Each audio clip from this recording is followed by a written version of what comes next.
జై యువశక్తి foundation RIMS ఆసుపత్రిలో ప్రతిరోజు అన్నదాన కార్యక్రమాన్ని నిర్వహిస్తారు. కానీ అక్కడ ఒక చిన్న సంఘటన గురించి రోహిత్ షిండాన్ వాళ్ళ టీంకు తెలియగానే రిమ్స్ హాస్పిటల్లో ఉన్న ఒక వార్డులో పోయి ఒక బాబు కొన్ని నెలల నుంచి కోమాలో ఉండి మెల్లమెల్లగా మంచి పరిస్థితులు వచ్చేసరికి డాక్టర్లు అతనికి బయట నుంచి మందులు అవసరమని చెప్పడంతో రోహిత్ షిండాన్ వాళ్ళ టీంకు తోచినంత సాయంగా మందులు మరి కొన్ని పైసలను కూడా వాళ్ళు సహాయం చేయడం జరిగింది.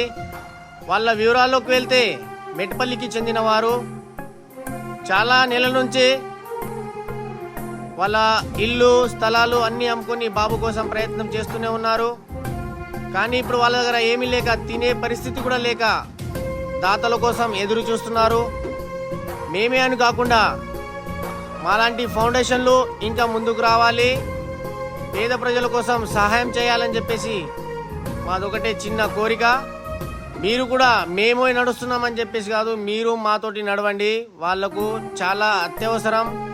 మనలాంటి వాళ్ళే వాళ్ళకి సహాయం చేస్తేనే ఆ బాబు బ్రతికే ఛాన్స్ ఉంది.